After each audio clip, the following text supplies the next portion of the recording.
পাকিস্তানিরা সর্বস্ব লুট হয়ে গেছে, কাগজ ছাড়া আমার কাছে জন্য কিছু রেখে যায় নাই, বিদেশ থেকে ভিক্ষা করে আমাকে আনতে হয়, আর এই চোরের দল আমার দুঃখী মানুষের সর্বনাশ করে বা লুটতরাজ করে খায়।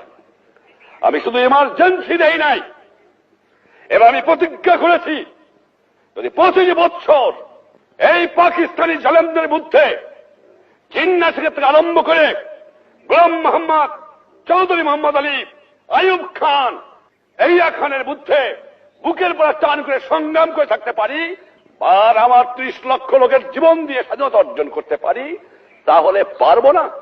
নিশ্চয়ই ইনশাআল্লাহ পারবো। এই বাংলার মাটির থেকে এই দুর্নীতিবাদ, এই ঘুষখোর, এই মুনাফাখোরি, এই চোরাচালানকে নির্মূল করতে হবে। আমিও প্রতিজ্ঞা নিয়েছি, তোমরাও প্রতিজ্ঞা নাও, বাংলার জনগণও প্রতিজ্ঞা গ্রহণ করো। আর না, অসহ্য সীমা হারিয়ে ফেলেছি।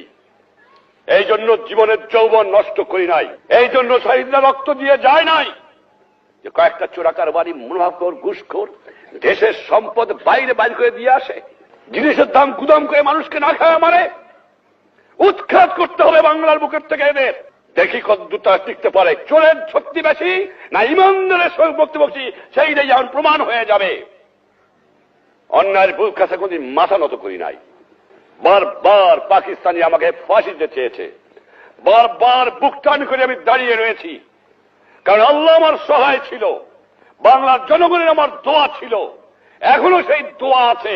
ইনশাআল্লাহ তোমাদের সাহায্য, তোমাদের সহানুভূতি, তোমাদের কাজ, দেশের জনগণের ভালোবাসা আর ইমানদার মানুষের সহযোগিতায় এই দুষ্কৃতিকারীদের নির্মূল করতে হবে।